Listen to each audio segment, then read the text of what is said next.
Comment gérer son petit déjeuner quand on a envie d'être en pleine forme, de garder la santé, de retrouver ou de garder son poids d'équilibre et d'avoir de l'énergie? Si tu te poses ce genre de questions, je t'invite à rester avec nous dans cette vidéo. À tout de suite!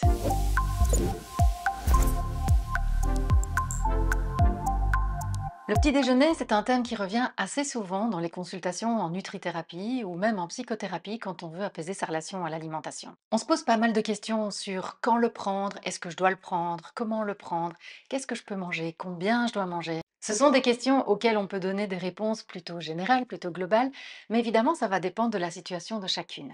En fonction des besoins, en fonction de ce qui s'est passé la veille, en fonction de la nuit, en fonction de son organisme et de son métabolisme, eh bien, le petit déjeuner sera différent. Le premier conseil que je donne est de consommer des produits bruts, des produits propres. Pourquoi? Eh bien, parce que ce sera beaucoup plus facile ainsi pour l'organisme de prendre les nutriments qui font partie de ces aliments, mais aussi de fonctionner correctement. Alors, c'est quoi des produits propres et des produits bruts? C'est des produits qui n'ont pas été ultra transformés. C'est des produits dans lesquels on n'a pas rajouté des graisses trans, des agglomérants, du sucre, bref, toute une série d'ajouts qui pourraient jouer le rôle de perturbateurs endocriniens. Et si on veut être en bonne santé et garder son poids d'équilibre, les hormones sont vraiment très importantes. Les hormones et les neurotransmetteurs. On a principalement l'insuline, la dopamine, la sérotonine, la leptine, la gréline. Tout ça va jouer un rôle dans le maintien de notre poids d'équilibre, dans la gestion de notre métabolisme et dans notre bonne santé. La chronobiologie nutritionnelle nous enseigne qu'il est bon de manger le matin des protéines et surtout de manger salé. Donc c'est salé, gras et protéiné. Pourquoi? Les protéines vont nous apporter des acides aminés qui sont les petites briques qui vont être nécessaires pour la création, la synthèse des neuromédiateurs. Les neuromédiateurs, c'est par exemple la dopamine, la noradrénaline, la sérotonine, qui vont jouer un rôle non seulement pour notre santé, mais aussi pour la gestion de notre poids d'équilibre. La chronobiologie nutritionnelle nous enseigne également de ne pas manger sucré le matin. Sucré, c'est quoi? Ce serait des barres chocolatées, ce serait des biscuits petit déjeuner avec énormément de sucre, ce serait des céréales soufflées très sucrées. Pourquoi? Eh bien parce que plus on mange sucré et plus la quantité d'insuline qui est libérée est importante. Pourquoi? Eh bien parce que quand on a du glucose qui arrive dans le sang, ce qui arrive à chaque repas, mais beaucoup plus quand le repas est très sucré, quand on a énormément de glucose qui arrive dans le sang, le corps panique et va libérer beaucoup plus d'insuline, un petit peu plus d'insuline, beaucoup d'insuline en tant que telle, mais un petit peu plus que ce dont il a besoin. Et donc le problème, c'est que l'insuline va venir chercher le glucose, mais un petit peu plus que ce qu'il ne serait normalement conseillé pour la situation. Et donc ce qui se passe après, c'est qu'on va être un peu en hypoglycémie et donc on va de nouveau avoir envie de manger pour rééquilibrer le taux de glucose dans le sang. C'est ce qui explique que quand on a un repas qui est fort sucré, très souvent, après une heure, peut-être une heure et demie, on a à nouveau faim. C'est parce que l'insuline est venue chercher le glucose, elle en a pris un petit peu plus parce que le corps s'est mis en stress et a libéré un petit peu trop d'insuline, et donc elle vient chercher un petit peu trop de glucose, et donc après on manque de glucose et on va avoir envie de manger.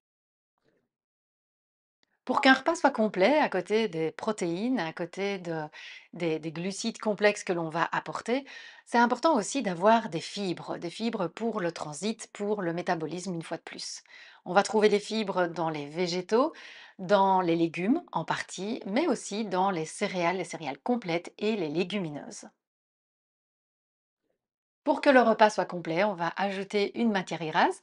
Alors ça pourrait être de l'avocat, ça peut être des noix, un mélange de graines, ça pourrait être de l'huile, ça peut être toute autre source de matière grasse que l'on va conseiller de manger crue, vierge, ou si c'est une huile de première pression à froid. À nouveau, un aliment qui est propre, qui est brut et qui va apporter au corps tous les nutriments nécessaires. Alors, quid des fruits le matin? Eh bien, à nouveau, ça va dépendre des situations. Ça va dépendre aussi des latitudes sous lesquelles on habite. Certaines personnes vivent sous des latitudes un petit peu plus chaudes que les nôtres, en tout cas que la mienne en Belgique. Et donc, le fruit fait partie du petit déjeuner et est très bien métabolisé, est très bien utilisé. Pour d'autres personnes qui vivent peut-être un petit peu plus dans le nord, les fruits pourraient être contre-productifs. Mais là, il n'y a pas de règle. C'est vraiment à chacun et à chacune de sentir ce qui est juste pour elle. Je conseille souvent des fruits qui ne sont pas trop sucrés, surtout s'il n'y a pas de conditions d'activité physique par la suite. Et donc d'avoir par exemple des fruits rouges ou bien une pomme avec du citron, mais jamais des fruits seuls. Consommez-les plutôt avec des matières grasses pour ne pas que le sucre de nouveau arrive trop vite dans le sang ou bien pour éviter d'avoir faim après. Maintenant, à nouveau, certaines personnes vont me dire, moi ça fonctionne très bien avec des fruits et des graines, avec des fruits et des noix. Et s'il n'y a pas de problème, d'insuline, s'il n'y a pas de problème de compulsion, si tout se passe bien par rapport à ce petit déjeuner-là, pourquoi changer? Donc c'est vraiment tous les conseils que je donne ou bien que vous pouvez trouver ailleurs, c'est toujours à revenir à vous. Qu'est-ce qui vous convient à vous en fonction de votre situation, de votre activité physique, de vos goûts, de votre plaisir et de votre santé, de votre état général de santé. Alors que peut-on boire le matin au petit déjeuner? Eh bien, ça dépend, j'ai envie de dire, ça peut être de l'eau, des tisanes, du thé, de la chicorée, un lait végétal, peut-être un lait de vache pour celles qui le digèrent, même si j'ai tendance à ne pas trop le conseiller, ou bien du café. C'est vraiment en fonction, de nouveau, de la situation de chacune. Personnellement, je bois 1 à 2 cafés le matin. J'essaye que ça ne soit pas trop tardif, comme ça je ne perturbe pas mon sommeil du soir. Et puis, ça m'arrive aussi plusieurs fois par semaine de prendre un jus de citron dans de l'eau à température. J'aime le goût du jus de citron, ça a tendance aussi, dit-on, à détoxifier ou en tout cas, à aider le foie et donc c'est ce que je prends. Ça peut m'arriver aussi des tisanes, peut-être plus tard dans la matinée et de l'eau. Je commence toujours avec de l'eau après m'être brossé les dents, un verre d'eau à température ambiante mais après m'être brossé les dents, c'est important pour ne pas que ben, tout ce qui est dans la bouche de la nuit, parte directement dans l'estomac. Donc je me lave les dents, je rince ma bouche et puis après, je prends un verre d'eau tempéré et seulement après, quand je prends mon petit déjeuner, je prends un premier café pour ne pas prendre un café sur un estomac vide. Alors, quels sont des exemples de petits déjeuners sains? Donc, on a parlé d'aliments bruts, on a parlé d'avoir des protéines, on a parlé aussi d'avoir de bons acides gras. Alors, au niveau des protéines, ça pourrait être des œufs, ça peut être du bacon, du jambon, du fromage, du saumon, des sardines, ça peut être de la volaille, ça peut être vraiment, vous avez toutes sortes d'aliments qui contiennent des protéines, certains champignons aussi. Et puis pour les personnes qui sont végétariennes, ça peut être des lentilles, des pois chiches. Il y a pas mal de recettes avec des croquettes de lentilles, des croquettes de pois chiches. Vous retrouvez pas mal de recettes sur mon site internet. Et puis ici, aux alentours de cette vidéo, vous allez retrouver aussi des petites fiches qui vont pouvoir vous aider à intégrer plus facilement un petit déjeuner sain dans votre quotidien. Ça, c'est pour les protéines. Pour les bons acides gras, je l'ai dit tout à l'heure, ça peut être des noix, de l'avocat, dans le saumon aussi, dans les sardines aussi, il y a de bons acides gras, ça peut être du beurre ou bien une huile, de première pression à froid. Alors, pour, les végétaux, ça peut être des légumes si vous en avez envie ou des fruits pas trop sucrés. Dans les légumes, moi, ça peut être une, tartinade de légumes, un caviar d'aubergine, parfois une salade. Ça dépend vraiment de mes goûts, de mon humeur, donc laissez-vous aller à votre créativité. Si vous voulez ajouter une, céréale complète parce que vous savez que vous aurez besoin d'un peu d'endurance le matin, personnellement, je n'en consomme que très rarement parce que le matin, souvent, je suis face à mon ordi. Mais si vous avez, envie de consommer une céréale, essayez d'aller vers des produits de nouveau qui sont propres, par exemple, du pain d'épeautre au levain ou du pain de petit épeautre, des céréales qui n'ont pas été trop transformées au cours des dernières années. Mais ça peut être aussi un bol de quinoa ou bien de sarrasin, ça peut être des crêpes de sarrasin. Ça vous permet d'avoir un petit déjeuner avec, des céréales, mais qui ne contiennent pas trop de gluten pour ne pas, activer, ou pour ne pas, risquer trop d'intolérance. Donc essayez de prendre des produits bruts et des produits qui vous conviennent. Alors peut-être que vous allez me demander des idées de recettes, vous allez en trouver ici, en dessous de cette vidéo.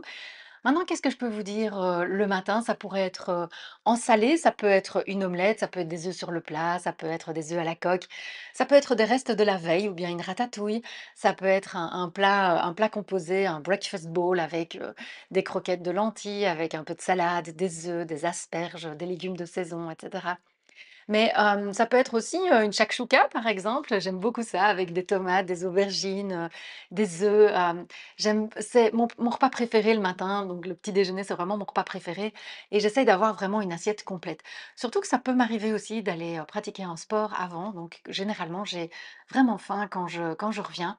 Donc, j'ai un repas vraiment complet.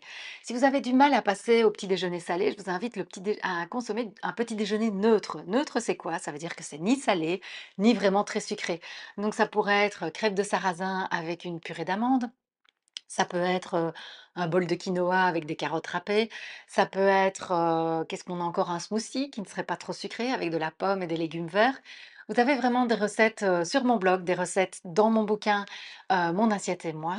Et puis aussi, en dessous, vous avez, quelques fiches qui vont pouvoir vous aider à avoir un petit déjeuner sain.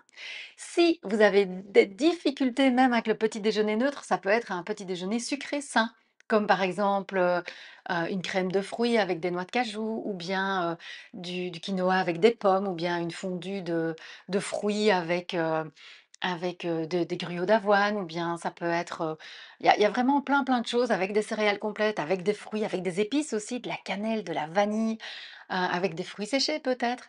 Alors pas trop de nouveau, hein, pour pas trop monter l'insuline, hein, pour pas trop monter votre glycémie et puis libérer de l'insuline, mais il y a plein de pistes pour que vous puissiez avoir un petit déjeuner sain. Donc essayez d'éviter, les céréales, soufflées, additionnées de sucre et additionnées de toute une série de produits qui n'ont rien à faire dans notre organisme. Essayez d'éviter les biscuits petit déjeuner, j'en ai mangé des tonnes quand j'étais plus jeune et puis je me demandais pourquoi j'avais faim à 11h30. Bah, évidemment, c'est sûr qu'avec une telle quantité de sucre dans le sang, forcément, à un moment donné, ça bug. Donc voilà, j'espère que, ça vous a donné quelques conseils pour ce petit déjeuner. Si vous avez des questions, n'hésitez pas à les poser, en commentaire. Si vous aimez cette vidéo, mettez-moi un petit like, ça fait toujours très plaisir et puis, si ce n'est pas encore fait, vous pouvez vous abonner à ma chaîne. Moi, j'aurai vraiment beaucoup de plaisir à continuer à publier du contenu pour vous. Je vous souhaite une très très belle journée. À très très bientôt. Ciao.